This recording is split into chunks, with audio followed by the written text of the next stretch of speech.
अस्सलाम अलैकुम दोस्तों, पेश खिदमत है आज की कहानी में आगे बढ़ने से पहले मेरी नए आने वाले दोस्तों से अपील है कि हमारे चैनल को सब्सक्राइब करें और बेल के आइकॉन को दबाकर ऑल नोटिफिकेशन ऑन कर दें ताकि हर आने वाली नई वीडियो का नोटिफिकेशन आपको बर वक्त मिल सके।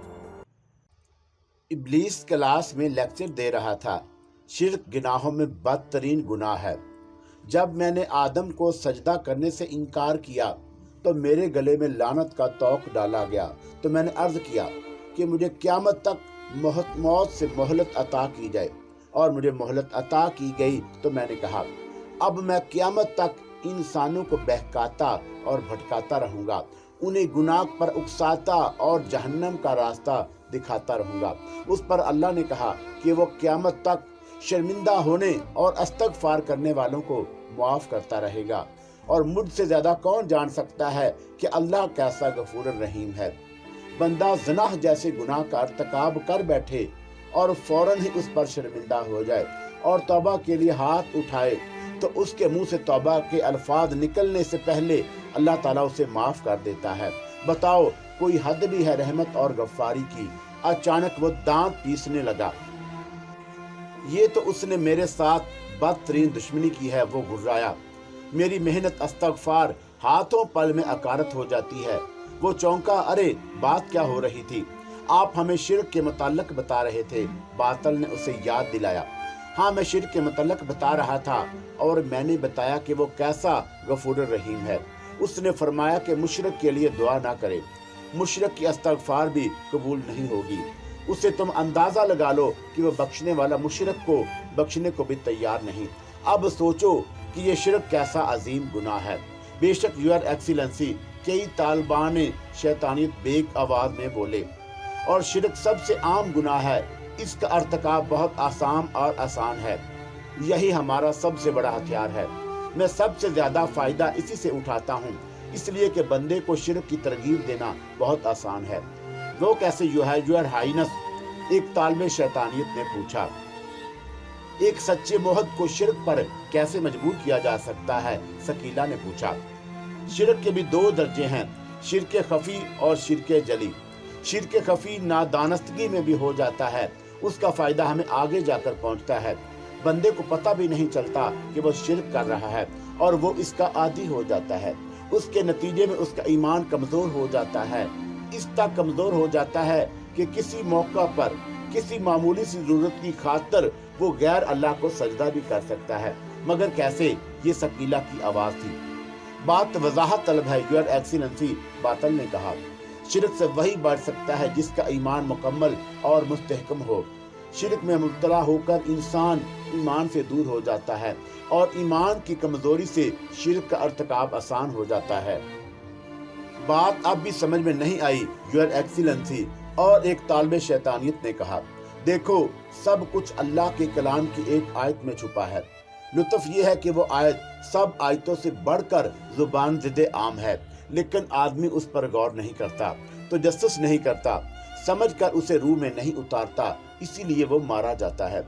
और मेरे बच्चों, वो आयत है, अल्हम्दुलिल्लाह रब्बुल आलमीन, सब तारीफें अल्लाह के लिए है, तो तमाम आलम का रब है। उस आयत पर ईमान और अमले शिर्क का रास्ता पूरी तरह बंद कर देता है। वो कैसे? योर एक्सीलेंसी, ये आयत बताती है कि कायनात में तमाम आलत में जो कुछ भी अच्छा है सिर्फ अल्लाह की वजह से है, जो कुछ भी लायक तारीफ है सिर्फ अल्लाह का है, और जो कुछ भी काबिल मज़म्मत है सब की उसकी तरफ से है। बातिल ने जल्दी से कहा, बिल्कुल ठीक। इब्लीस ने खुश होकर कहा, मेरी बड़ाई इसी में है। हाँ, तो मैं कह रहा था कि कायनात में कोई फेल, कोई चीज़, कोई हस्ती, कुछ भी लायक तारीफ हो, उसका सजावार अल्लाह के सिवा कोई नहीं। तारीफ का असल रुख उसकी तरफ होना चाहिए जो खैर का मंबा है। उससे जहन में रखे बगैर किसी की तारीफ की जाए तो ये दुरुस्त नहीं। अब अगर कोई अपनी किसी खूबी पर या अपने तसर्रुफ में आई हुई किसी चीज पर नाज करे तो ये तकब्बुर है, जुल्म है, और तकब्बुर अल्लाह को सबसे ज्यादा नापसंद है। इसका सबूत मैं हूँ और मेरा अंजाम है। इब्लीस अपना सीना पीटने लगा। हाय क्या मकाम, کیا مرتبہ تھا میرا، خیر اب بھی کم نہیں ہے۔ جی ہاں آپ سب سے بلند ہیں، تمام طالبان شیطانیت بیک آواز میں بولے۔ ابلیس گم سا ہو گیا۔ ارے بات کیا ہو رہی تھی؟ آپ شرک اور تکبر کے بارے میں بتا رہے تھے، ثقیلہ نے اسے یاد دلایا۔ ہاں بات یہ ہے کہ کسی بھی مخلوق کو غرور زیبا نہیں، بڑائی تو خالق کل اور معبود کائنات کے لیے ہے، اور ہر کس و ناقص کے پیروں تلے بچھنے والی مٹی سے بنے آدم پر تو صرف عاجزی اور انکسار سجدہ ہے، مگر خاک آسمانوں تک پہنچی تو اس کے دماغ ہو گئے۔ مگر یور اس مٹی کی مخلوق کو یہ مرتبہ دیا گیا، تمام مخلوقات نے اسے سجدہ کیا۔ اسی توہین کے احساس کے تحت تو آپ نے سرکشی کی، باطل نے اعتراض کیا۔ سجدہ مٹی کے بت کے لیے نہیں تھا، اس کے وجود میں رکھے گئے اللہ کے نور کے لیے تھا۔ یہی ایک بات میں نظر انداز کر گیا تھا، ابلیس نے مکاری سے کہا۔ خیر جو ہوا سو ہوا، مجھے اس پر کوئی ندامت نہیں، اور یہ نادم نہ ہونا بھی میری ہی وصف ہے، یہ بھی غرور کی کوکھ سے جنم لیتا ہے۔ اب ہم آتے ہیں ایمان کی طرف۔ میں بتا چکا ہوں کہ ایمان کی کمزوری شرک کی طرف لے جاتی ہے۔ ایمان کمزور کرنا میرا خاص کام ہے اور آسان بھی ہے۔ خوف، اندیشے، وسوسے اور عدم تحفظ کا احساس، یہ سب چیزیں ایمان کو کمزور کرتی ہیں۔ آدمی اور بھی صاحب ایمان آسانی سے خوفزدہ نہیں ہوتا۔ یہاں میرا پہلا کارنامہ یاد کرو، وہ اب تک کام آ رہا ہے۔ آدم جنت میں ان تمام چیزوں سے بے نیاز تھے۔ میں نے بہکانے کی کوشش کی مگر ناکام رہا، چنانچہ میں صنف کمزور حوا کی طرف متوجہ ہوا اور میری ترکیب کارگر ہوئی۔ حوا نے آدم کو گندم کھلا دیا اور اس کے نتیجے میں وہ جنت سے نکالے گئے اور ان کے ساتھ پیٹ کی بیماری بھی لگ گئی۔ اب آدمی رزق کی طرف سے ہمیشہ پریشان رہتا ہے، حالانکہ اللہ نے رزق کا اٹل وعدہ کیا ہے، مگر آدمی یہی سوچتا ہے کہ رزق چھن جائے۔ یوں وہ خوف، اندیشے اور عدم تحفظ کا شکار ہوتا ہے۔ اس کی خاطر وہ اپنے ہی بھائیوں کی خوشامد کرتا ہے، اس حد تک گر جاتا ہے کہ سجدہ کرنے کے برابر عمل کرنے لگتا ہے۔ اب بولو، یہ شرک ہوا نا؟ اور اسے کمزور کرنے کا ایک اہم ذریعہ بھی ہمیں مل گیا ہے، اور اس سے آدمی نہیں بڑھ سکے تو ان کی اولاد کیا بچے گی؟ پھر رزق کی طرف سے عدم تحفظ کا احساس چپکے شرک کی طرف لے جانے کے علاوہ دوسری برائیاں بھی پیدا کرتا ہے، جو بندے کو معبود سے دور کرتی اور ایمان کو کمزور کرتی ہیں۔ مال کی ہوس سے پیدا ہوتی ہیں اور یہ ہوس جائز و ناجائز کا فرق مٹا دیتی ہے۔ خوشامد، جھوٹ، بے ایمانی، دوسرے کا حق مارنا، یہ سب ہوس مال و زر کا لازمی نتیجہ ہے۔ ان سے روح میں کثافت پیدا ہوتی ہے اور دل سخت ہوتا ہے۔ سب سے بڑھ کر یہ کہ آدمی اللہ کے سوا ہر کسی کو رزاق سمجھنے لگتا ہے، یہ شرک ہے۔ اسی کے نتیجے میں خیر کی طرف سے دل ہٹنے لگتا ہے اور وہ ہمارا بندہ بننے کے مرحلے میں داخل ہو جاتا ہے۔ ہوس زر ایسی بیماری ہے جو مفلس سے زیادہ دولت مند کو لاحق ہوتی ہے۔ اس کے نتیجے میں دولت کا ارتکاز ہونے لگتا ہے اور معاشی ناہمواری اور بدحالی عام ہو جاتی ہے۔ غریب جو روحانی طور پر طاقتور ہوتا ہے، پیٹ کی خاطر بدی سے سمجھوتا کرنے پر راضی ہو جاتا ہے اور یوں بگاڑ پھیلتا چلا جاتا ہے۔ آدمی اجتماعی طور پر اللہ کی اطاعت سے بے بہرا اور سرکش و نافرمان ہوتا چلا جاتا ہے۔ اس لیے ہمیں شرک پھیلانے پر زور دینا چاہیے اور ان بنیادی نکات کے تحت کام کرنا چاہیے۔ اس پر شیطان بچوں نے خوب نعرے لگائے، پیروں کے تلووں سے خوب تالیاں بجائیں۔ ابلیس سر کے بل کھڑا ہو گیا تھا۔ ٹھیک 8 بجے سلیمان فرزانہ کے دروازے پر دستک دے رہا تھا۔ اس نے دفتر سے فرزانہ کو فون کیا اور فرزانہ نے کہا تھا کہ وہ 8 بجے آ جائے۔ سلیمان 7:30 بجے اپنے گھر سے نکل گیا تھا۔ گلی سنسان تھی، پھر بھی سلیمان کو گھبراہٹ ہو رہی تھی۔ اس نے ادھر ادھر دیکھا اور دروازے پر دستک دی۔ دروازہ کھلا اور فرزانہ کا چہرہ نظر آیا۔ آئیے، اندر آ جائیے۔ سلیمان اندر چلا گیا۔ فرزانہ نے دروازہ بند کر دیا۔ وہ اندر کمرے میں لے گئی۔ بیٹھیے، اس نے صوفے کی طرف اشارہ کیا۔ سلیمان بیٹھ گیا۔ اس نے کمرے کا جائزہ لیا۔ وہ عام سا کمرہ تھا جیسے اس طرح کے گھروں میں ہوتے ہیں۔ دیوار کے ساتھ بیڈ تھا، اس کے مقابل وہ صوفہ تھا جس پر وہ بیٹھا ہوا تھا۔ درمیان میں ایک چھوٹی سی میز تھی۔ دیواروں پر 2 کیلنڈر اور 3-4 تغرے تھے۔ کھڑکیوں پر سستے اور بھڑکیلے پردے تھے۔ آپ نے اتنے دل لگا دیے آنے میں، میں تو سمجھی تھی کہ شاید بھول ہی گئے ہیں مجھے۔ فرزانہ نے اسے چونکا دیا۔ सुलेमान ने पहली बार उसे गौर से देखा और उसे शॉक लगा। वो इस वक्त उस रोज के मुकाबले में बिल्कुल बदली हुई लग रही थी। उसने सादा लिबास पहना हुआ था, चेहरे पर मेकअप भी नहीं था। दुपट्टे को उसने सर पर यूं कस कर लपेटा था कि चेहरा उसके हिसार में मालूम हो रहा था, और फिर भी पिछली बार से ज्यादा अच्छी लग रही थी। बताया नहीं आपने इतने दिन क्यों लगा दिए? वो सामने वाले बेड पर टिक गई थी। बस वक्त ही नहीं मिला, सुलेमान ने जवाब दिया। फिर भी आ तो गया हूँ। अब ये बताएं कि मैं क्या करूँ आपके लिए? क्या खाएंगे, क्या पिएंगे? कुछ भी नहीं, मैं खा पी कर आया हूँ। मगर तुम कैसी मेहमान नवाज हो कि इतनी दूर बैठी हो। दूर कहाँ, सामने ही तो हूँ, यहाँ मेरे पास आओ ना। वो सादगी से सोफे पर उसके बराबर आ बैठी। कुछ तो लेना, चाय बनाऊं आपके लिए? इसकी जरूरत नहीं। सुलेमान ने उसका हाथ थाम लिया और दूसरे हाथ से उसे सहलाने लगा। फरजाना ने कोई अर्ज नहीं किया। मुझे अच्छा नहीं लग रहा कि आप पहली बार हमारे घर आए हैं। आखिरी बार तो नहीं आया हूँ। सुलेमान के हाथ कुछ पेशकदमी करने लगे। फरजाना के जिस्म में तनाव सा नजर आया। उसने नरमी से सुलेमान का हाथ हटा दिया। प्लीज सुलेमान, ऐसा ना करें, मैं अपनी नजरों में गिर जाऊंगी। सुलेमान ने चौंक कर हैरत से उसे देखा। तो फिर तुमने मुझे बुलाया क्यों था, और वो भी अकेले घर में? मैं आपसे बातें करना चाहती हूँ, बहुत सी बातें। मैं अपने बारे में बताना चाहती हूँ और आपके बारे में सब कुछ जानना चाहती हूँ। क्यों? इसलिए कि हम एक दूसरे के साथ जिंदगी गुजारनी है। फरजाना ने बेहद एतमाद से कहा। ये तुमने कैसे सोच लिया? सुलेमान हैरान था। बस मुझे यकीन है इस बात का। चलो ठीक है, तो हमें सिर्फ बातें ही नहीं और भी बहुत कुछ करना चाहिए एक दूसरे को समझने के लिए। सुलेमान के हाथ फिर बहकने लगे। सुलेमान प्लीज। फरजाना रुहासी हो गई। मैं सब कुछ समझता हूँ, तुम शरीफ लड़की हो, हया तुम्हारा जेवर है, तुम्हारी झिझक फितरी है, लेकिन तुम भी मेरे करीब आने के लिए तड़प रही हो। मैं सब समझता हूँ, अब वक्त जाया ना करो। सुलेमान के लहजे में शैतानियत थी। उसके हाथ फिर काबू होने लगे। सुलेमान, आप मुझे बहुत गलत समझ रहे हैं, बहुत बुरी लड़की समझ रहे हैं। सुलेमान के जज्बात एकदम सर्द पड़ गए। तुम्हें ही बताओ, मैं तुम्हें और क्या समझ सकता हूँ? उसने सर्द लहजे में कहा। आप खुलकर कहिए ना। तुम्हारी अम्मी हर रोज अस्पताल जाती हैं। सुलेमान ने काटदार लहजे में कहा। तो मैं तुम्हारा पहला मेहमान तो नहीं हो सकता? आपका मतलब है आप? फरजाना से बोला भी नहीं जा रहा था। फिर उसका जबत जवाब दे गया। वो रोने लगी। मैंने सोचा भी नहीं था कि आप ये बात कह सकते हैं, वरना मैं आपको कभी बुलाती ही नहीं। वो हिचकियों के दरमियान कह रही थी। इसलिए कि मैंने आपके बारे में बहुत ख्वाब देखे हैं। मैं आप पर गलत तासुर तो नहीं छोड़ना चाहती थी। उसे रोते देखकर सुलेमान बौखला गया। वो उठ खड़ा हुआ। मैं चलता हूँ।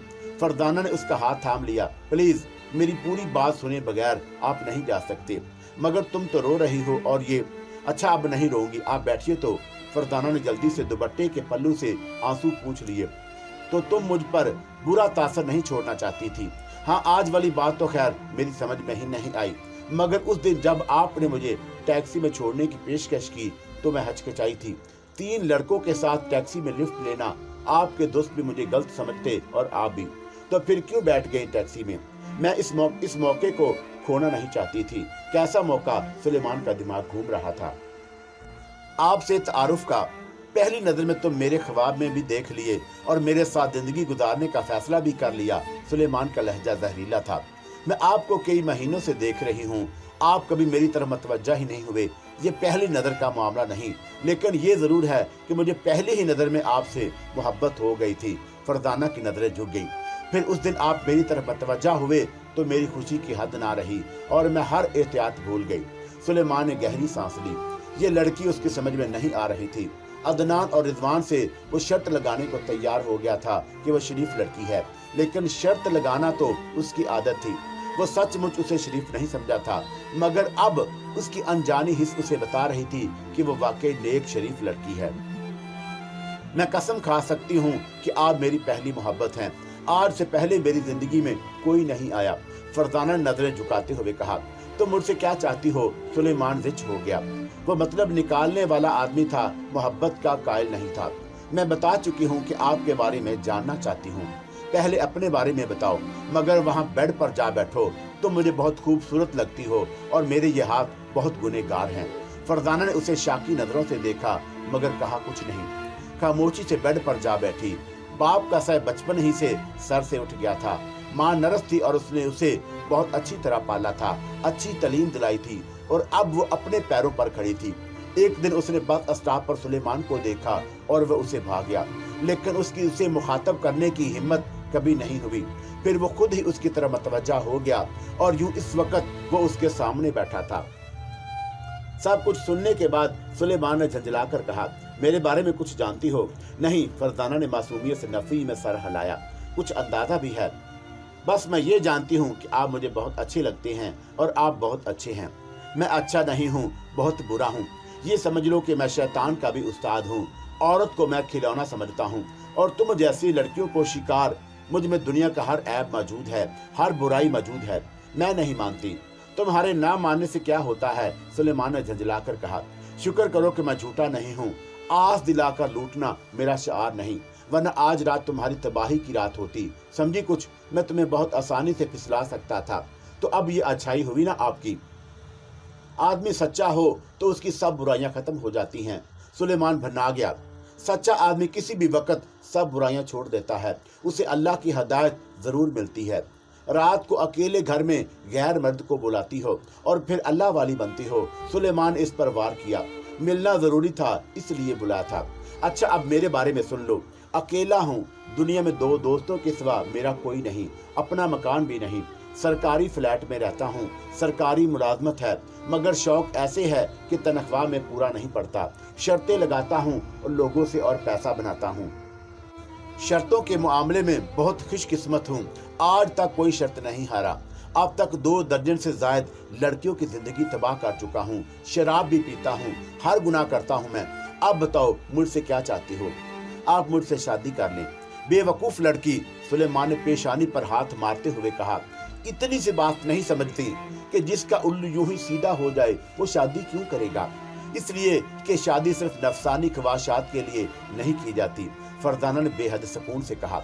आपको किसी ने मोहब्बत नहीं दी।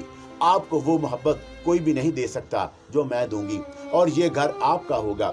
अम्मी आपको बेटे की तरह चाहेंगी, ममता भी मिलेगी आपको। मुझे ना मोहब्बत की तलब है, ना ममता की।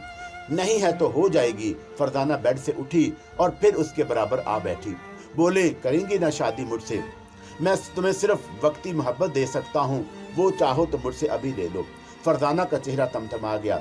जी नहीं, मैं जैसी मोहब्बत चाहती हूँ मुझे वैसे ही मिलेगी और आपसे ही मिलेगी। ये यकीन क्यों है तुम्हें? सुलेमान के झंझलाहट की कोई हद नहीं थी। बस है और यकीन कामिल है। अच्छा, अब मैं जाऊं? फरजाना ने उदास नजरों से उसे देखा। जाएं, चले जाएं, लेकिन एक दिन आप खुद मेरे पास आएंगे। इंतजार करती हूँ मैं उस दिन का। सुलेमान ने तमस्कर से कहा। करोगी? जरूर करूंगी, और जानती हूँ कि इंतजार ज्यादा तवील ना होगा। वो उसे छोड़ने दरवाजे तक आई। अल्लाह हाफिज सुलेमान, फी अमानुल्लाह। सुलेमान ने कुछ भी नहीं कहा, खामोशी से बाहर आ गया। तो हम शिरक से शुरू करते हैं और सबसे पहले ईमान पर ज़र्ब लगाते हैं। इब्लीस अपनी क्लास में लेक्चर दे रहा था।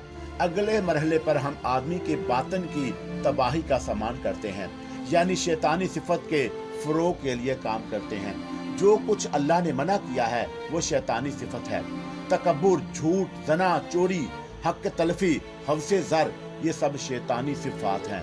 और जैसे किसान बीज डालने से पहले जमीन में हल चलाकर मिट्टी को नरम करता है, वैसे ही हम शिरक में मुब्तला करके और ईमान को कमजोर करके मिट्टी किस मखलूक बदी के बीज के लिए तैयार कर चुके होते हैं। अब फसल होगी और जरूर होगी। याद रखो मेरे बच्चों, जो शिरक में मुब्तला नहीं और जिसका ईमान मजबूत है वो मिट्टी नहीं, चट्टान है जिसमें फसल नहीं हो सकती। अब एक बात सुनो, अल्लाह को अपनी इस मखलूक से बहुत मोहब्बत है, उसीलिए तो उसने कहा कि मुझसे मोहब्बत है तो मेरे बंदों से मोहब्बत करो। तो मेरे बच्चों, हमें उल्ट करना है और उल्ट सिखाना है, और मोहब्बत का उल्ट है नफरत। जो मुझसे मोहब्बत करते हैं वो अल्लाह के बंदों से नफरत करते हैं। मैं बनी आदम को नफरत सिखाता हूँ, लेकिन ये भी आसान काम नहीं। इंसानों को तकसीम करना है। एक तकसीम तो कुदरती है। याद रखो, दुनिया में आदमियों के सिर्फ 2 गुरूह हैं, एक वो जो हक पर हैं और दूसरे वो जो गुमराह हैं।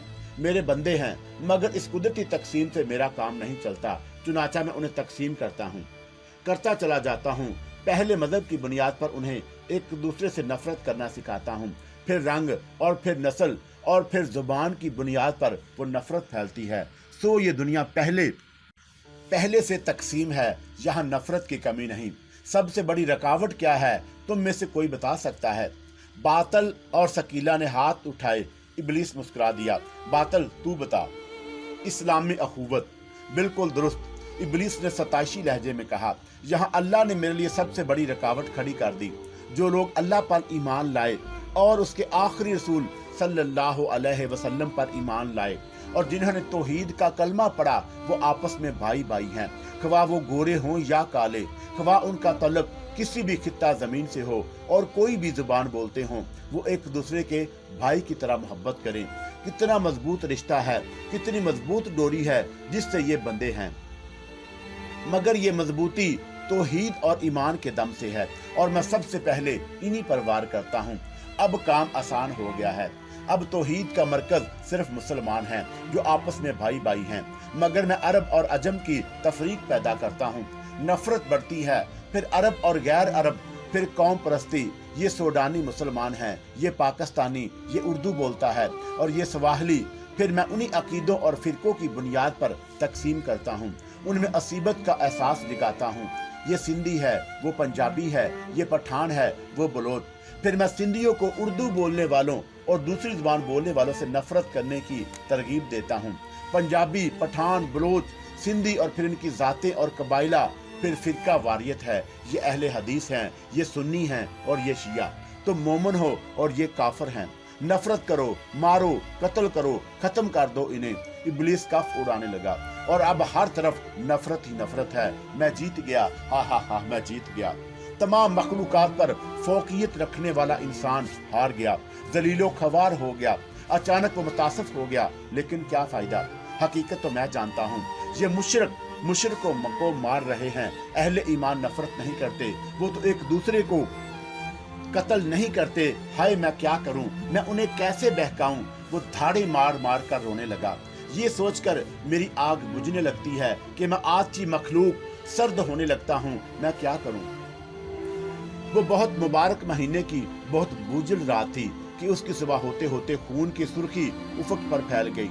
लाहौर में नामालूम अफराद ने फजर की नमाज पढ़ने वालों पर अंधाधुंध फायरिंग करके मुतअद्दिद नमाजियों को शहीद कर दिया। मस्जिद के फर्श पर, दीवारों पर खून के छींटे थे। फजर की बात थी, सुबह के अखबारात में ना आ सकी, मगर दोपहर तक ज़ीमें छप गए। दफ्तर में तबसरे होते रहे, सब लोग बुझ गए थे। ये यकीनन रा के एजेंटों की कार्रवाई होगी, अकबाल ने कहा। तू और क्या हो सकता है? मनान बोला। मुसलमान तो मुसलमान पर गोलियां चलाने से रहे। क्यों, पहले कभी मुसलमानों ने मुसलमानों पर गोलियां नहीं चलाई? सुलेमान ने एतराज किया। यार तुम हर वक्त मुसलमानों के दुश्मन क्यों बने रहते हो? शाहद ने गुस्से से कहा। गलत नहीं कह रहा हूँ, पिछले चंद सालों के अखबार और सदियों की तारीख उठाकर देख लो, सुलेमान ने नहायत सुकून से कहा। बात सिर्फ मुसलमान पर गोली चलाने की नहीं। अफाक साहब ने मदाखलत की। ये नमाजियों की जमात पर फायरिंग की गई है और मस्जिद में खून बहाया गया है। ये काम मुसलमानों का नहीं हो सकता। तो आपके ख्याल में ये किसका काम है? सुलेमान ने पूछा। भारतीय एजेंटों के सिवा कोई और नहीं हो सकता। जी हाँ, वहाँ तो सरहद वैसे ही मिली हुई है, अदनान बोला। और भारतीय एजेंट सरहद पार करके इत्मीनान से कार्रवाई करने के लिए आ गए, सुलेमान ने तंज किया। तो देर क्या लगती है? और सरहद पर बैठे हुए हमारे निगरान सो रहे थे। हमारी एजेंसियां ख्वाब खरगोश के मजे ले रही थी। यार वो एजेंट तरबियत याफ्ता लोग होते हैं और सरहदों के निगरान गैर तरबियत याफ्ता होते हैं। हमारी इंटेलिजेंस गैर तरतीब याफ्ता है। सुलेमान का लहजा तलख था। तुम कहना क्या चाहते हो मियाँ? आफाक साहब बोले।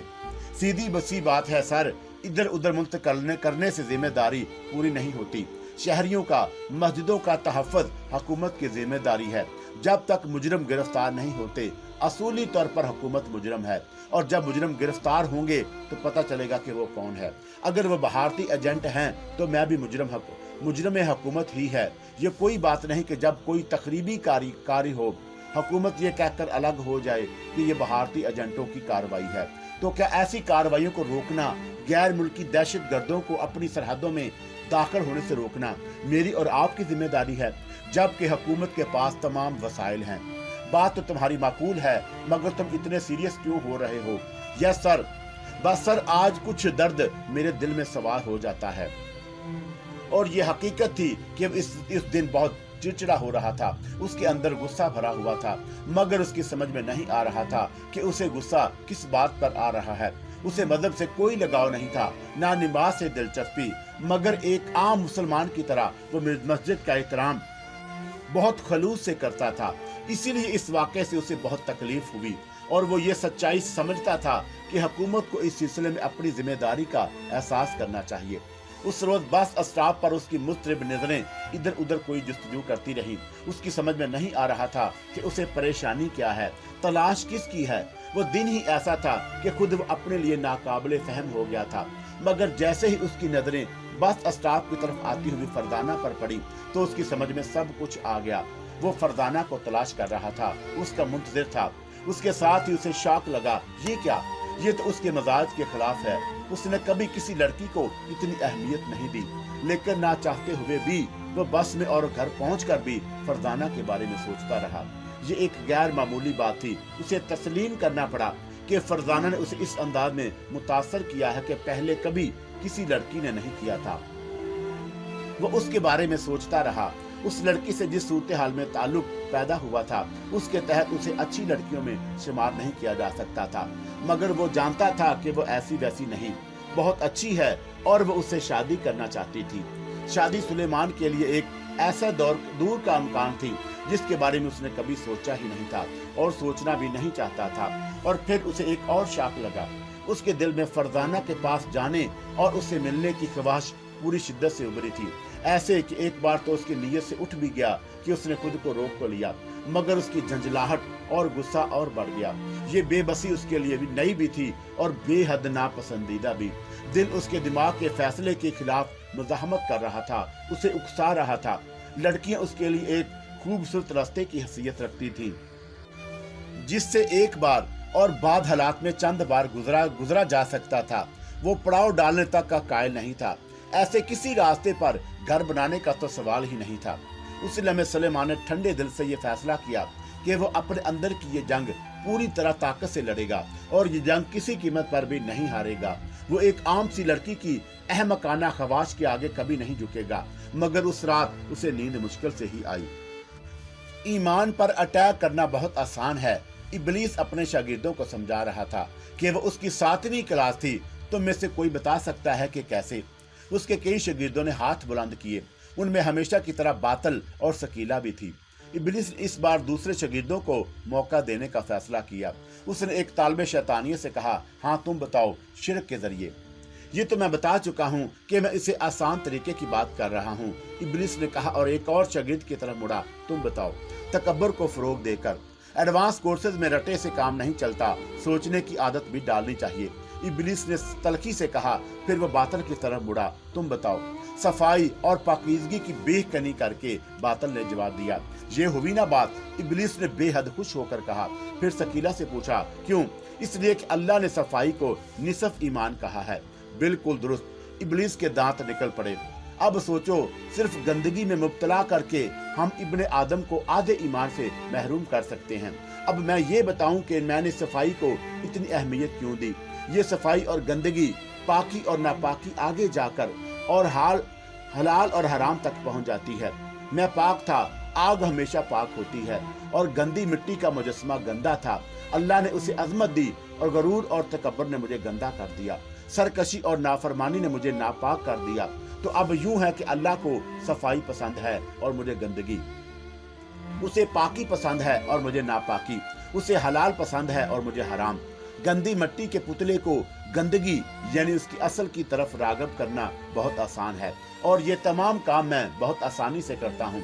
उस आदमी को हाजत का एहसास दिलाकर आबादी में किसी मसरूफ रास्ते पर रफ़ा हाजत के लिए आमादा करना कितना आसान है। यूं तो वो अपने कपड़े गंदे करता है और दूसरों के लिए मुस्तकिल बदबू छोड़ जाता है।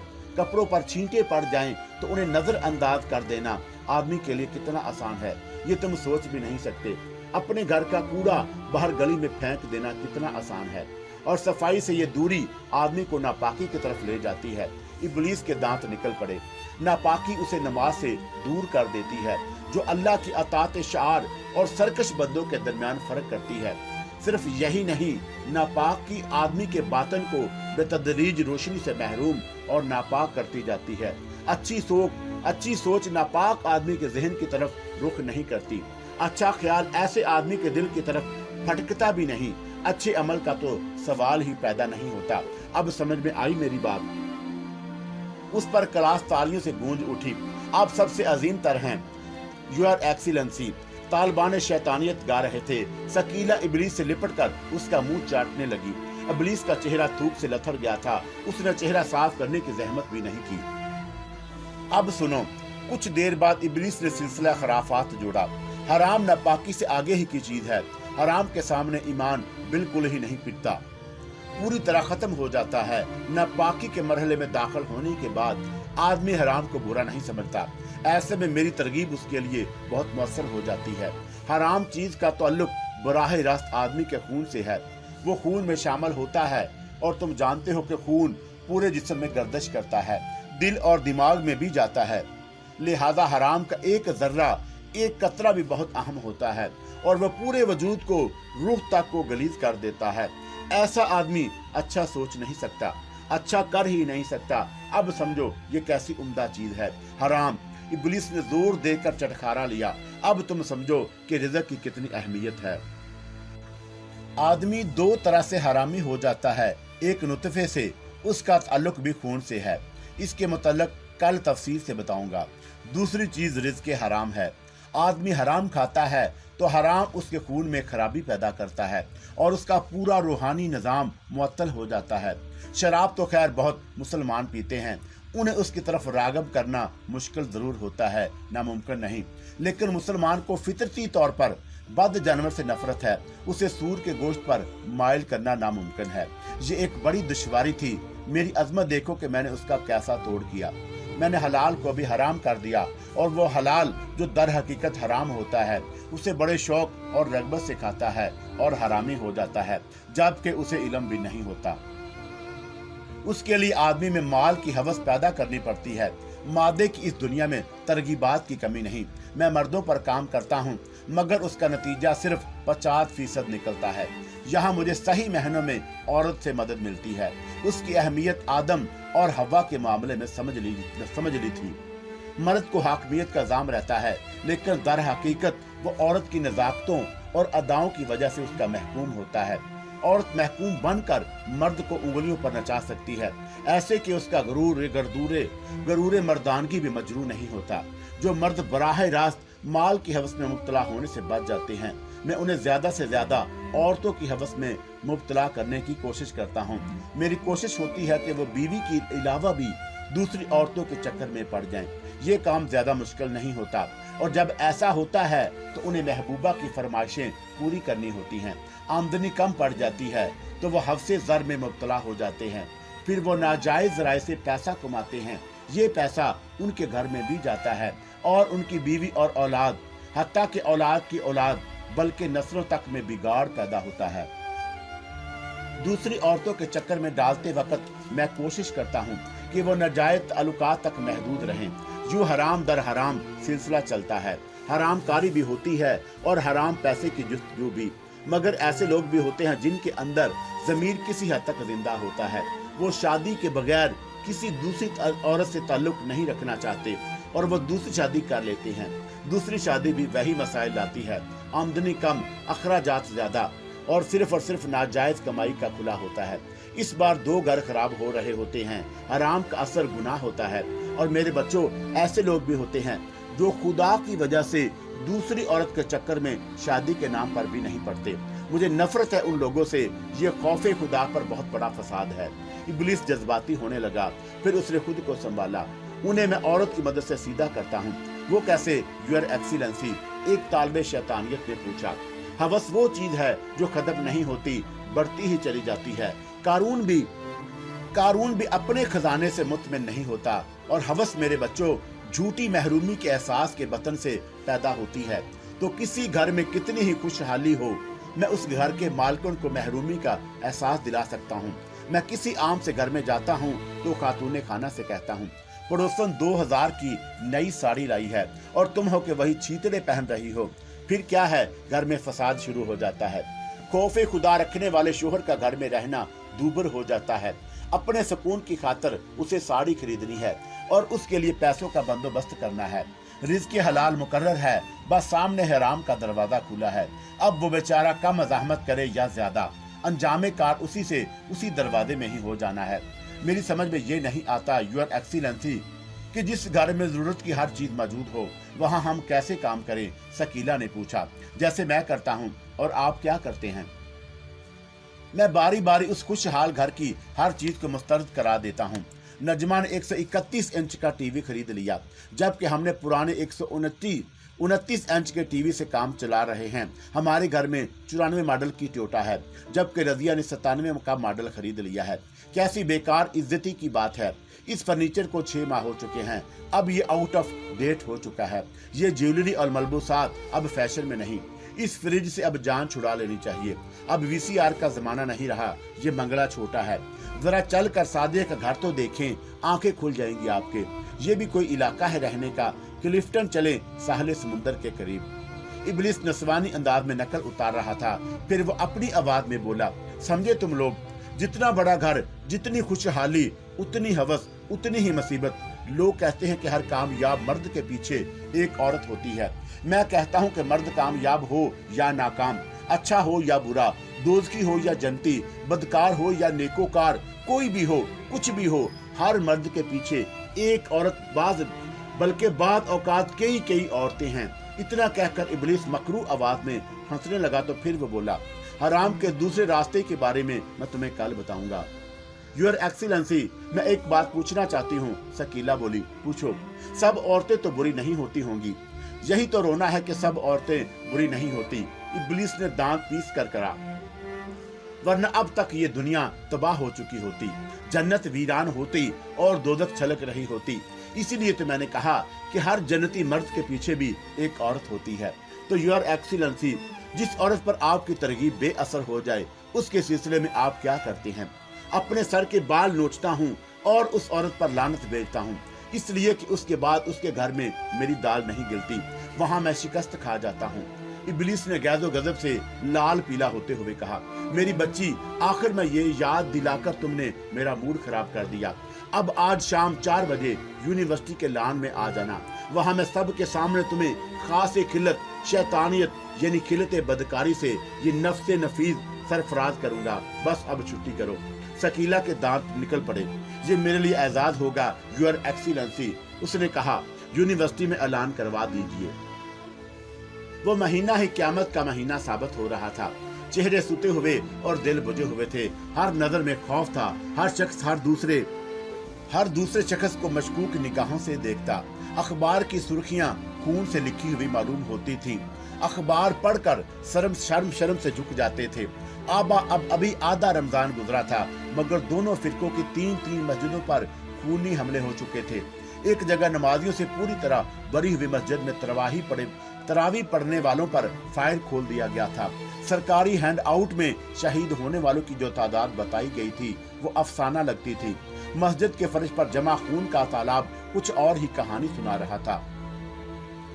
दूसरे फिरके की मस्जिद में नमाज के बाद कुरान करीम की तिलावत करने वालों को यूं खून में नहलाया गया था कि कुरान के सफ़ात पर खून के छींटे पड़े थे।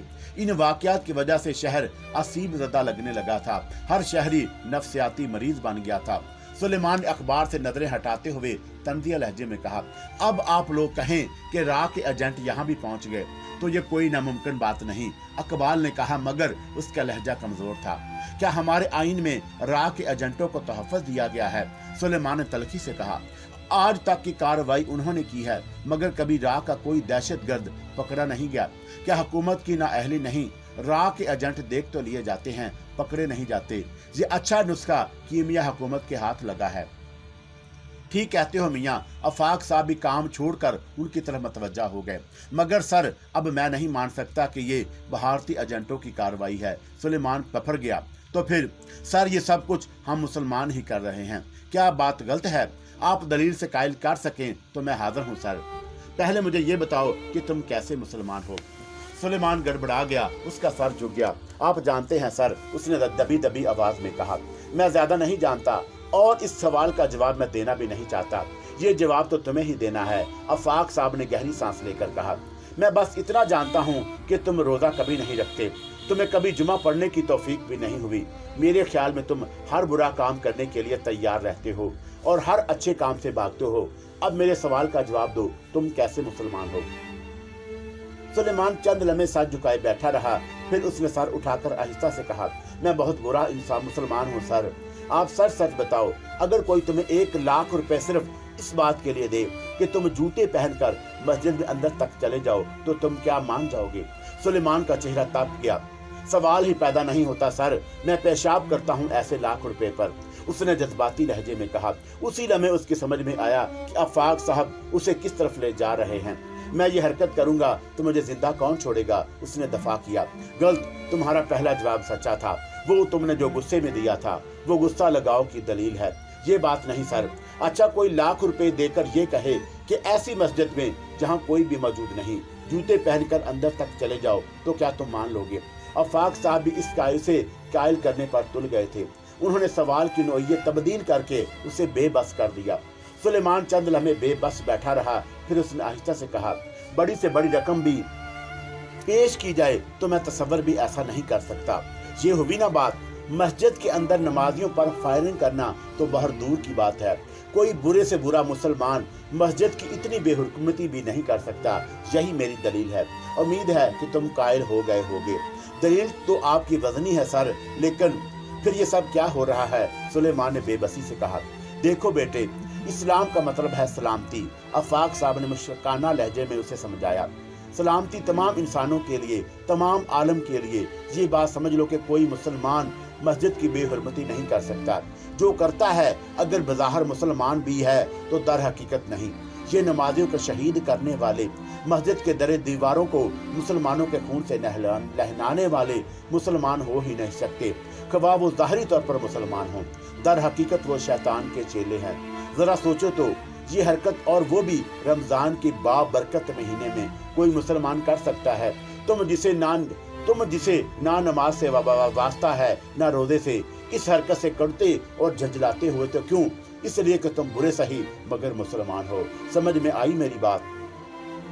जी सर, मैं कायल हो गया, लेकिन मेरा दुख कम नहीं हुआ। इस मसले का हल क्या है?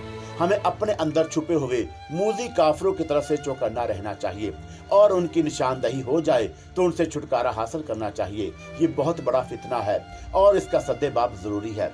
ये मुसलमान को मुसलमान से लड़ाने की साजिश है जो कोई मुसलमान नहीं कर सकता। अदनान खामोशी से ये सब कुछ सुन रहा था।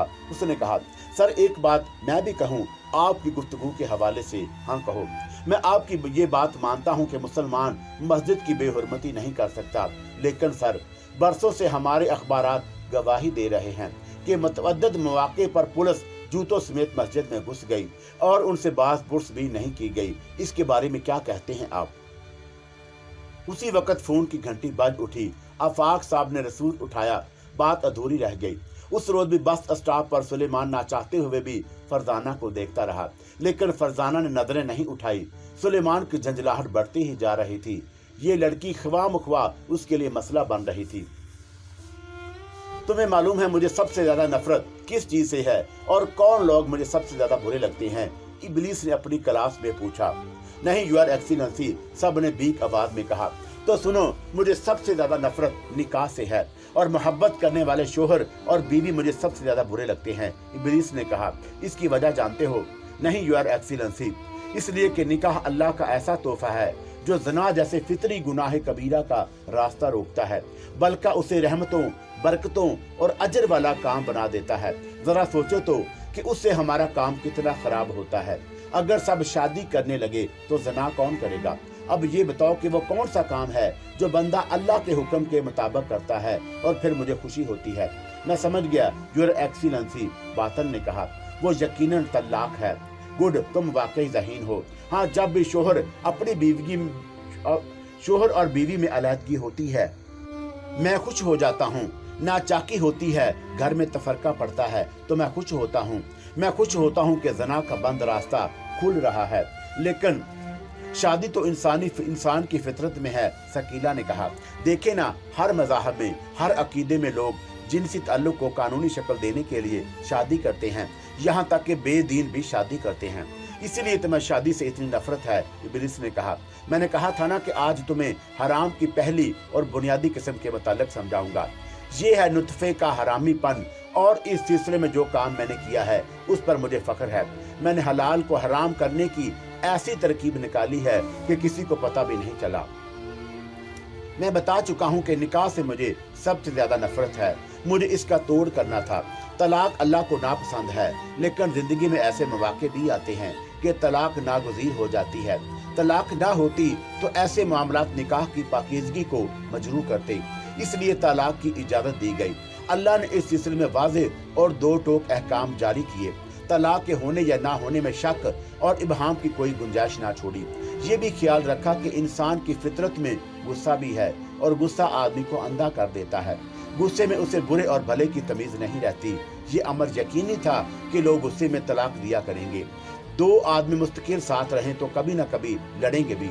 लड़ेंगे तो गुस्सा आएगा, और मैं गुस्से को भड़काने के लिए मौजूद होऊंगा। लिहाजा मर्द गुस्से में तलाक देगा और गुस्सा ठंडा होगा तो वह पछताएगा। अगर उसकी रोकथाम ना की गई तो तलाक देना भी खेल हो जाएगा। इस अमर की रोकथाम के लिए अल्लाह ने एक ऐसी सजा रखी जो आदमी को चैन से सोने भी नहीं दे, वो तड़पता रहे। अब मैं तुम्हें उस सजा के मुतालिक बताता हूँ। मर्द ने औरत को 3 बार तलाक दी, तलाक हो गई। अब वो मियाँ बीवी नहीं रहे, लेकिन दोनों मिलना चाहते हैं। गुस्सा ठंडा हो चुका है, लेकिन वो हलाले के बगैर नहीं मिल सकते। हलाले का मतलब ये है कि वो औरत किसी दूसरी मर्द से शादी करे, और जब उस दूसरे मर्द से तलाक हो जाए तो पहले शोहर से शादी कर सकती है। इसके बगैर वो अपने पहले शोहर पर हलाल नहीं। ये सजा तो उसके लिए सख्त है। बीवी मर्द की इज्जत और गैरत होती है। उसको किसी और के तसर्रुफ में देखना कोई आसान बात नहीं, और उसके बाद वो बीवी मिल जाए तो ये खलश सताती रहे कि वो किसी और की बीवी भी रही है। सिर्फ चंद लम्हों के गुस्से की ये बहुत बड़ी सजा है जो बेहद मेहरबान और निहायत रहम वाले ने मुकर्रर की, सिर्फ इसलिए कि मुआमला निकाह जैसी पाकीज़ा चीज का था। उससे निकाह की अहमियत का अंदाजा लगा लो। जिसने ये सजा भुगती हो वो हमेशा अपने गुस्से से डरता और नफरत करता रहेगा, और उसे देखकर दूसरे भी इबरत पड़ेंगे। अपनी बीवियों पर गुस्सा करते वक्त खुद पर भी काबू रखेंगे ताकि हलाला से बचे रहें। ये समझने के बाद मुझे हलाला से नफरत हो गई। फिर मैंने सोचा कि इससे भी फायदा उठाया जा सकता है। मैंने इस सिलसिले में काम शुरू कर दिया। किसी ने तैश के आलम में अपनी बीवी को तलाक दी, पछताया, रुजू करना चाहा तो हलाले का मसला सामने आया, तो मैंने उस शख्स को रास्ता सुझाया। उसने मेरे उकसाने पर अपने एक दोस्त से उस सिलसिले में मदद मांगी। दोस्त इस अमर पर तैयार हो गया कि वो शादी करते ही दोस्त की साबका बीवी को तलाक दे देगा, तब वो दोबारा उससे शादी कर सकेगा। अब मैंने इसे बाकायदा रवाज देने की कोशिशें शुरू कर दी। जरा गहराई में जाकर सोचो तो तलाक तक तो सब ठीक था, उसके बाद सब बिगड़ गया। उसके बाद औरत ने जो 2 शादियां की वो दोनों जायज नहीं थी। तलाक देने की नियत के साथ जो निकाह हो वो निकाह नहीं होता। निकाह नहीं हुआ तो हलाला भी नहीं हुआ, और हलाला नहीं हुआ तो दूसरी शादी भी नहीं हुई। लेकिन मर्द और औरत मुतमिन हैं कि वो शरई तकादे पूरे कर चुके, वो बेफिक्री से अज़दवाजी जिंदगी गुजार रहे हैं। लेकिन ये बताओ कि सच क्या है? वो हरामकारी में मुब्तला है। कई तालिबान शैतानियत ने बीक आवाज में कहा। अब जो उनकी औलाद होगी वो क्या होगी? नाजायज होगी, हराम होगी। इसी मामले में कामयाबी हासिल करने के बाद मैंने मजीद गौर व फिक्र किया। मैंने सोचा कि शादी के इदारे को तबाह करने की कोई तरकीब सोची जाए। कामयाबी तो हुई, पूरे का पूरा मुआशरा तबाह हो जाएगा। बिल आखिर बात बन गई। इसका आगाज मैंने आइली कवानीन का निफाज कराकर किया। इसके नतीजे में मर्दों के लिए दूसरी शादी ममनू हो गई। यूं बदकारी का एक और रास्ता खुल गया। फिर एक और काम हुआ। शुरू में यह काम बीडी मेंबर ने किया और अब काउंसलर कर रहे हैं। काम करने वाले नेक नीयती से कर रहे हैं, लेकिन शरइयत से मुतसादम है, इसलिए कसरीहन गलत है। अपने तौर पर लोग शादी के इरादे को और मुआशरे के घरों को टूट फूट से बचाने की कोशिश कर रहे हैं, लेकिन दर हकीकत ये हरामकारी को फरोग दे रहे हैं। इसके नतीजे में पूरे मुआशरे पर नहूसत तारी हो गई। अब मैं तुम्हें जरा तफसील से बताता हूँ। किसी घर में लड़ाई होती है, गुस्सा उबलता है, मर्द बीवी को तलाक दे देता है। अब ये मामला किसी मुफ्ती के पास नहीं, काउंसलर के पास जाता है, जो शरीयत की अलफ बे से भी नहीं जानता। काउंसलर बड़े खलूस से दोनों को समझाने की कोशिश करता है, बताता है कि तुम लोगों की गलती से बच्चे भी रोलेंगे और तुम दोनों भी खुश नहीं रह सकोगे। यूं तलाक होकर भी तलाक नहीं होती और अल्लाह के कानून के मुताबिक बदकारी शुरू हो जाती है। बात गर्म इस तरह के मामलात के बाद 5-6 बच्चे भी हो गए हैं। उनके खिलाफ वर्दी ऐसी नहूसते हैं जिन्होंने इस मुआशरे से बरकत उठा दी और ये लोग रहमत से दूर हो गए हैं। ये मेरी बहुत बड़ी कामयाबी है। फोन की घंटी बजी तो सुलेमान का कलम वाला हाथ रुक गया। उसने सर उठाकर आफाक साहब को देखा जो फोन पर बात कर रहे थे। उसे तवक्का थी कि वो इससे कहेंगे, मियाँ सुलेमान तुम्हारा फोन है। जब भी फोन की घंटी बजती वो यही तवक्का रखता, मगर ऐसा अब तक हुआ नहीं था। ना जाने क्यों उसे उम्मीद थी कि फरदाना उसे फोन करेगी। क्यों? उसके पास एक ही जवाब था कि फरदाना के पास उसके दफ्तर का फोन नंबर मौजूद था। हालांकि फरदाना का फोन नंबर उसके पास था, फोन वो खुद भी कर सकता था, लेकिन नहीं, ये मुमकिन नहीं था कि वो उसे फोन करे। वो यही सोचे जा रहा था कि उसे फरदाना की कोई परवाह नहीं। अगर वो आम दिन होते तो शायद उसकी समझ में आ जाता कि फरदाना के फोन का इंतजार और इस सिलसिले में बेचैनी क्या साबित करती है, मगर वो बहुत उलझा हुआ, बहुत झंझलाया हुआ था। जब से ये मसाजिद पर फायरिंग का सिलसिला शुरू हुआ था वो बदल कर रह गया था। कुछ इसके मामूलात में तब्दील हुए थे। इशा और फजर के वक़्त वो 2-3 लड़कों के साथ मसला होकर मोहल्ले की मस्जिद की पासबानी करता, अंदर नमाज होती रहती। ये जिम्मेदारी उसने इसरार करके ली थी। मैं नमाज तो पढ़ता नहीं हूँ, ये काम मुझ जैसे ही को करना चाहिए, उसने मस्जिद कमेटी के अरकान से कहा था। बाकी सब कुछ वैसा ही था। अब तक उसने एक रोज़ा भी नहीं रखा था, मगर उसे ये फिक्र थी कि मस्जिद नमाजियों से महरूम ना रहे। जुमे के दिन भी उसने मस्जिद पर ड्यूटी दी। ये देखकर उसे हैरत भी हुई और अफसोस भी कि रिजवान जुमा पढ़ने नहीं आया था। नमाज के बाद घर जाते हुए उसकी कश्मकश में उलझा रहा कि रिजवान को घर जाकर उससे बात पुरस करे या नहीं, मगर वो असूल जीत गया जो उसने खुद बनाया था। रमजान के दौरान में रिजवान से ना मिलने का असूल। वो इसकी इबादत में खलाल नहीं डालना चाहता था, मगर यह मसला आसानी से हल हो गया। वो घर पहुंचा ही था कि रिजवान आ गया। वो उसे देखकर हैरान हो गया। खैर ये तो है, उसने पूछा, ये इस रमजान में दूसरा मौका है कि तुम मुझसे मिलने आए हो। अल्लाह वाले खुद चलकर शैतान के पास आए हैं। कुछ नहीं, बस दिल चाह रहा था तुमसे मिलने को, रिजवान ने कहा। सुलेमान ने उसे गौर से देखा। रमजान के महीने में वो दफ्तर में भी रिजवान से नजरें चार नहीं करता था। उसे हैरत हुई। रिजवान का चेहरा जर्द हो रहा था, आंखें भी चमक से महरूम थी। हालांकि रमजान में इसके चेहरे पर हमेशा बहुत रौनक और रोशनी होती थी। क्या बात है रिजवान, तबीयत तो ठीक है तुम्हारी? उसने पुरतशवीश लहजे में पूछा। मैं ठीक हूँ, लगते तो नहीं परेशान हो। हाँ यार, परेशान तो हूँ, मगर ऐसी कोई खास बात नहीं। सुलेमान को अचानक नमाज का ख्याल आ गया। और तुम आज मस्जिद में भी नजर नहीं आए, उसने बात पुरस की। मैं उसकी तरफ वाली मस्जिद में चला गया था। सुलेमान उसे बहुत गौर से देखा। कोई गड़बड़ जरूर है। इस बार तुमने तरावी भी छोड़ दी और अब पता चला कि जुमा पढ़ने भी कहीं और जाते हो। सच सच बताओ, बात क्या है? कोई खतरा है तुम्हें यहाँ? हाँ, कुछ इंतहा पसंद लड़के हैं उस तरफ, वो मुझ पर नजर रखे हुए हैं। मैं खौफजदा हूँ उनसे। ये सुलेमान के लिए शाक था, मगर क्यों? कोई वजह तो होगी। वजह क्या? बस ख्वाम खा मेरी शामत आ गई। देख यार, मुझे पूरी बता दे, वरना मैं अब तेरा बुरा हशर करूंगा। सुलेमान के तेवर बदल गए। इतने दिनों का असाबी दबाव रंग ला रहा था। बात क्या? कुछ भी तो नहीं। रिजवान नजरें चुरा रहा था। मैं तुम्हारे पास इसीलिए आया हूँ कि मैं कुछ दिन तुम्हारे साथ रहना चाहता हूँ। अकेले में दिल घबराता है। ये और ज्यादा गैर मामूली बात थी। पहले कभी ऐसा नहीं हुआ था। अब सुलेमान को एहसास हुआ कि रिजवान बहुत खौफजदा है। इसका मतलब है कि मामला कुछ ज्यादा ही संगीन है, वरना हरम का आदमी बुत खाने में कब रहना चाहेगा। सुलेमान ने गंभीर लहजे में कहा, मुझे इस वक्त तुम्हारी मदद की जरूरत है। रिजवान के लहजे में अल्तजा थी। और तुम जानते हो कि तुम्हारे लिए मेरी जान भी हाजिर है, मगर पहले मुझे पूरी बात बताओ। रिजवान ने पहलू बचाने की बहुत कोशिश की, लेकिन सुलेमान पीछे पड़ गया था। मजबूरन उसने रमजान से पहले की उस खुफिया मीटिंग की तफसीर उसे सुना दी। अब वो लड़के मुझ पर नजर रखे हुए हैं और वह कुछ भी कर सकते हैं, उसने आखिर में कहा। और ये बात तुम मुझे अब बता रहे हो? सुलेमान के लहजे में मुलामत थी। और तुम उन्हें महज इंतहा पसंद लड़के कह रहे हो? तो और क्या?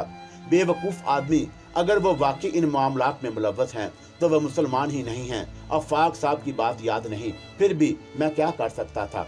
तुम्हें फौरी तौर पर पुलिस को मतला करना चाहिए था। रिजवान की आंखें हैरत और खौफ से फैल गई। पागल हो, इसी डर से तो वो मेरी निगरानी कर रहे हैं। मैं ये इरादा भी करता तो वो मुझे खत्म कर डालते। मैं ये नहीं कर सकता। तो तू ईमान वाला होकर मौत से डरता है, और जो इतने अरसे से मुसलमान नमाजी मर रहे हैं, मस्जिदों का तकद्दस पामाल हो रहा है, उससे तुझे कोई फिक्र नहीं। ये कैसी बात की है तूने? सुलेमान को गुस्सा आ गया। मेरा दिल खून के आंसू रो रहा है, लेकिन मैं कुछ कर तो नहीं सकता। कर क्यों नहीं सकता? अगर तूने पुलिस को मतला कर दिया होता तो शायद ये सब कुछ ना होता। पुलिस को मैं भी जानता हूँ और तुम भी जानते हो। ठीक है, मगर अपने ज़मीर पर बोझ तो ना होता। और वो लड़के बहुत खतरनाक हैं, वहशत भर गई है उनमें। फिर वही बात, सुलेमान झंझला गया। मौत से डरता है जिसका एक दिन वक्त मुकर्रर है अल्लाह की तरफ से, फिर इस बाबरकत महीने में मौत, और वो ऐसी मौत, ये तो शहादत होती। नसीब वालों को मिलता है ये मुर्तबा। मैं ऐसा नहीं समझता था, मगर यार तू ईमान का बहुत कमजोर निकला। ये बताओ, मैं तुम्हारे यहाँ रह सकता हूँ या नहीं? ये भी कोई पूछने की बात है? सर आंखों पर मेरे यार, मगर एक काम करना है, मेरे साथ चल। हम पुलिस को सब कुछ बता देंगे, ये सिलसिला तो रुके। ये सिलसिला रुकने वाला नहीं, रिजवान ने तलखी से कहा, और मेरा खुदकशी का कोई इरादा भी नहीं। सुलेमान चंद लम्हे उसे कड़ी नजरों से देखता रहा, फिर बोला, अच्छा उन लड़कों के नाम मुझे बता दे, मैं खुद कुछ कर लूंगा। बात तो वही है, वो तो सिर्फ मुझ पर शक करेंगे। देखो रिजवान, ये काम जरूरी है। रिजवान उठ खड़ा हुआ। ठीक है, नहीं रहना मुझे तेरे घर, बड़ा दोस्त बनता बना, वक्त आने पर पड़ा तो। रिजवान, ये तेरा घर है, मगर उन लड़कों के नाम तो तुझे बताना ही पड़ेंगे। मैं तो हरगिज़ नहीं बताऊंगा। तो मैं पुलिस को ये इतला दूंगा कि मुजरिमों के नाम जानता है, वो खुद उगलवा लेंगे तुझसे, सुलेमान ने सर्द लहजे में कहा। रिजवान बेयकीनी भरी निगाहों से उसे देखता रहा। तू दोस्त होकर ये करेगा मेरे साथ? दोस्त बनकर ही बात कर रहा हूँ बुज़दिल आदमी, ये तेरी आकबत का सवाल है। मैं तेरी बेहतरी सोच रहा हूँ, आगे तेरी मर्जी। मैं अपना फैसला तुझे सुना चुका हूँ। रिजवान कश्मकश में पड़ गया। उस लम्हे उसे सुलेमान से शदीद नफरत महसूस हो रही थी। वो कुछ कहने ही वाला था कि दरवाजा खुला और अदनान अंदर आ गया। उसके चेहरे पर हवाइयां उड़ रही थी। वो हाँप रहा था जैसे भागता हुआ आया हो। रिजवान और सुलेमान ने चौंक कर उसे देखा। उससे पहले कि वो कुछ पूछते, अदनान फट पड़ा। गजब हो गया यार, मलेर में शियों की मस्जिद में बम धमाका हुआ है, बहुत ज्यादा जानी नुकसान हुआ है, जख्मियों की तादाद बहुत ज्यादा बताई जा रही है। उन दोनों के चेहरे सुत गए। मगर जानते हो, जख्मियों को अस्पताल पहुंचाने से लेकर खून देने तक सब कुछ जमात अल मुसलमीन वालों ने किया है। यकजहती की फिजा बन गई है। जख्मियों के रिश्तेदार तक बाद में पहुंचे हैं, अदनान ने बताया। तुम अब भी खामोश रहना चाहते हो? सुलेमान ने रिजवान से पूछा। मगर ये भी तो मुमकिन है कि वो लड़के मुलव्वस ना हों। ये फैसला पुलिस को करने दो। रिजवान अब भी हचकिचा रहा था। तुम्हें फैसला ये करना है कि मुझे बताना चाहते हो या पुलिस को? सुलेमान ने बेरहमी से कहा। तुम दोस्त होकर मेरे साथ ये करोगे? रिजवान ने शिकवा किया। कह चुका हूँ कि वही कर रहा हूँ जो एक अच्छे दोस्त को करना चाहिए, सुलेमान ने सर्द लहजे में कहा। लेकिन तुम्हारी समझ में नहीं आती तो ये भी बता दूं कि ये मामला मस्जिद के तकद्दुस का और बेगुनाह नमाजियों के खून का है, और मैं दोस्त की परवाह भी नहीं करूंगा। अदनान हैरत से कभी एक को और कभी दूसरे को देख रहा था। उसकी समझ में कुछ नहीं आ रहा था। रिजवान ने कहा, ठीक है, मैं बता देता हूँ, लेकिन शर्त यह है कि हम बराह रास्त मुलव्वस नहीं होंगे। तो फिर तुम गुमनाम काल के जरिए पुलिस को मतला करोगे। सुलेमान चंद लम्हे सोचता रहा और फिर बोला, मंजूर है, और तुम मेरी हिफाजत भी करोगे। ला हौला वला कुव्वता, क्या हो गया है तेरे ईमान को बेवकूफ? हिफाजत करने वाला तो सिर्फ अल्लाह है। अल्लाह माफ करे उस वक़्त तूने शिर्क की बात की है। रिजवान ने शर्मिंदगी से नजरें झुका ली और फिर वो लड़कों के नाम बताने लगा। आज ये आखिरी क्लास है, इब्लीस कह रहा था। आज तुम लोगों को काम तकवीज किए जाएंगे, जो काम आज़ादी का चांद तलू होते ही शुरू कर दोगे। काम की नौयत? एक तालिबे शैतानियत ने पूछना चाहा। पूरी क्लास पुरजोश नजर आने लगी। बता रहा हूँ कि तुम्हें शायद मालूम नहीं कि हम इंसानी रूहें खरीदते हैं। इंसानी रूहें खरीदते हैं? वो कैसे योर एक्सीलेंसी? एक तालिबे शैतानियत ने उलझन भरे लहजे में कहा। हम उन्हें पेशकश करते हैं कि हम उनकी 3 ख्वाहिशें पूरी करेंगे और उसके इवज वो अपनी रूह हमें सौंपने का अहद करेंगे, यानी मौत। नहीं भाई, इब्लीस झंझला गया। ऐसा सौदा कोई क्यों करेगा? बस यूं है कि सौदा मुकम्मल हो जाए तो रूह हमारी हो जाती है। जिस वक्त वो शख्स मरता है तो हम उसकी रूह कब्जे में कर लेते हैं, मगर सौदे के बाद मौत तक हम उसे अपनी मर्जी से के काम लेते हैं। इससे हमें क्या फायदा होता है? हम रूह को जी भर कर अलविदा करते हैं, जबकि रूह इंसान के पास अल्लाह की अमानत होती है। हमसे सौदा करके वो बदतरीन खयानत का मुर्तकब होता है और वो रूहें हमारे पास ट्राफी की हैसियत से जमा हो जाती हैं और वो हमारी फतह की अलामत होती है। लेकिन कोई आदमी ये खसारे का सौदा क्यों करेगा? बातल ने सवाल किया। लोग हंसी खुशी यह सौदा करते हैं। इब्लिस ने मुस्कुराते हुए कहा, सारा फसाद ही ख्वाहिशों का है। 3 ख्वाहिशों की तरगीब बहुत बड़ी है, कम ही आदमी बच पाते हैं। और यूं भी है कि हम देखभाल कर पेशकश करते हैं। खूब छानबीन के बाद हर साल मुंतखब आदमी को ये पेशकश की जाती है और हर साल ये काम पोजीशन हासिल करने वालों को सौंपा जाता है। वाह, मजा आ जाएगा, शकीला ने खुश होकर कहा। दूसरे तालिबान शैतानियत भी कुछ नजर आ रहे थे। मैं तुमसे हर एक को एक शख्स की फाइल दूंगा जिससे तुम्हें सौदा करना है। उस फाइल में तुम्हारे हदफ का नाम, पता और मुमकिन हद तक तमाम कवायद होंगे। 3 दिन उस फाइल का मुताला करके तुम्हें अपना लाहे अमल तैयार करना होगा और फिर काम शुरू करना होगा। जहां मेरी मदद की जरूरत पड़े मैं हाजिर हूँ, वरना ये काम तुम्हें आजादाना करना है। ये तुम्हारी अमली जिंदगी का आगाज है। अब मैं तुम्हें कुछ रहनुमाई असूल बताऊंगा। तुम में से कोई बता सकता है कि मैं सबसे ज्यादा किस आदमी से डरता हूँ? शकीला ने हाथ बुलंद किया और इब्लीस की इजाजत के बाद बोली, उस मौत से जो अल्लाह की इबादत करता है। Come and fly away with me. Come and fly away with me. Come and fly